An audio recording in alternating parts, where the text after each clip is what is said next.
গতকাল এসএসসির তরফে দাগি ক্যান্ডিডেটদের প্রথম তালিকা ঘোষণা করা হয়। আর সেই তালিকায় নাম রয়েছে রাজপুর সোনারপুরের তৃণমূল কাউন্সিলর কুহেলি ঘোষের।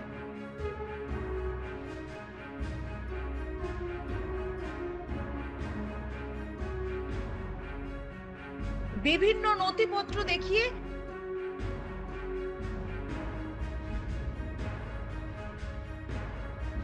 এই বিষয়ে কুহেলি ঘোষের সাথে কথা বলতে গেলে তিনি কি বলেন এই বিষয়ে।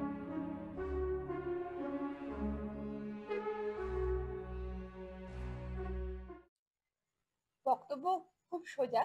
কারণ 2022 সাল থেকে এই কর্মকাণ্ড চলছে।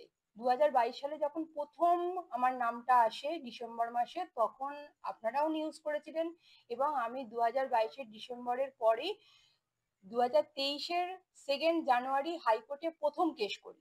এবং কেস করার সাথে সাথে আমি কিন্তু আমার কেসের যে ব্রিফ করা হয়েছিল, আমার যিনি অ্যাডভোকেট ছিলেন শঙ্কর প্রসাদ দলপতি, আমার ব্রিফ চাইলে আপনারা দেখতেই পারেন।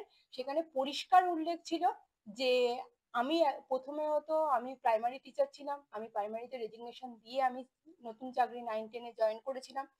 আর দ্বিতীয়ত, যেহেতু সিবিআই লিস্টে নাম ছিল, আমি কিন্তু সিবিআই কে চ্যালেঞ্জ করেছিলাম যে আমি আমার নিজের যোগ্যতায় চাকরি পেয়েছি, সেখানে আমি কোনো দুর্নীতি করেছি কিনা বা কারোর কোনো টাকার বিনিময়ে চাকরি পেয়েছি কিনা সেটা আমাকে প্রমাণ করে দিক।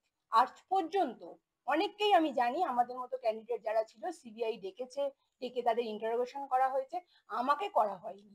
এবং কেন করা হয়নি আমি জানি না।